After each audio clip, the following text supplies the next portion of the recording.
Hey, good day to you. This is Todd. I'm just another dude walking in the neighborhood. We are jumping into Judges, and we've only got 2 chapters to go.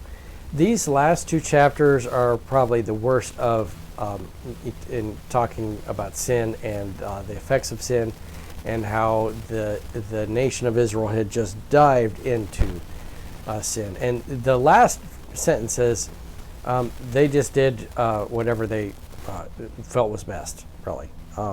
So I'm gonna spend the next episodes here in this old camper to kind of symbolize, like, this is what it's like in Israel. They've chosen to, like, worship the broken down idols rather than serve our great God, and so that's why we're doing it in the old camper here.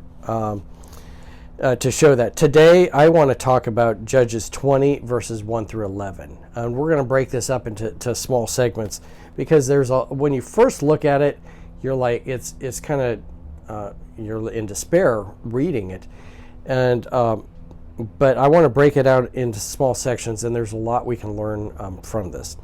So the first section, Judges 20, verses 1 through 11, says it's about not seeking the Lord first. And that's the big downfall. That's where a lot of stuff happened here, is because they weren't seeking the Lord. Well, they weren't following the Lord to start off with, but then they didn't seek the Lord first. They were trying to get, ended up seeking revenge and trying to get God to fit into their plans. Okay, but the thing that I want you to see today is the Israelites, they weren't seeking the Lord first, and that's one thing we're guilty of a lot too, is not seeking the Lord first. So let me read chapter 20 of Judges. It says this, and it's verses 1 through 11. Now then, all Israel from Dan to Beersheba and from the land of Gilead came together as one and assembled before the Lord in Mizpah. The leaders of all the people of the tribes of Israel took their places in the assembly of God's people, 400,000 men armed with swords. The Benjamites heard that the Israelites had gone up to Mizpah. Then the Israelites said, "Tell us how this awful thing happened." Okay, so the Levite's going to recount to them, retell to them what has happened with the Levite. Now, keep in mind, the Levite wasn't a godly guy to start off with, and he goes into a city thinking he's going to be safe there, and they end up abusing and raping his concubine all night long, and so he cuts her up into 12 pieces and sends this out to the tribes of Israel, saying, "Look, a wicked thing has been done here. You guys need to do something about it." So verse 4. So the Levite, the husband of the murdered woman, said, "I and my concubine came to Gibeah in Benjamin to spend the night. During the night, the men of Gibeah came after me and surrounded the house, intending to kill me. They raped my concubine, and she died. I took my concubine, cut her up into pieces, and sent one piece each of the regions of Israel's inheritance, because they committed this lewd and outrageous act in Israel. Now all you Israelites, speak up and tell me what you have decided to do."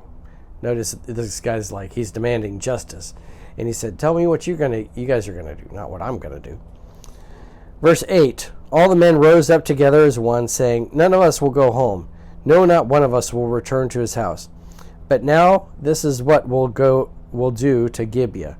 We'll go up against it in the order and decide by casting lots. We'll take 10 men out of each of 100 from all the tribes of Israel, and 100 from 1,000, and 1,000 from the 10,000, and get provisions for the army. Then when the army arrives at Gibeah in Benjamin, it can give them what they deserve for this outrageous act in Israel." So all the Israelites got together and united as one against the city.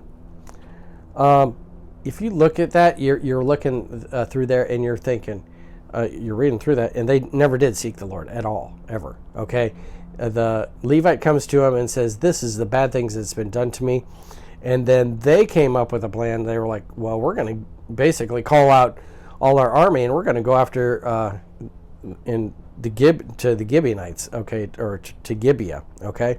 We're going to go there, and we're going to make them pay, okay." So that's what they were doing. That was the beginning of a disastrous chapter here in chapter 20. This chapter is just, it's terrible. It's a big disaster.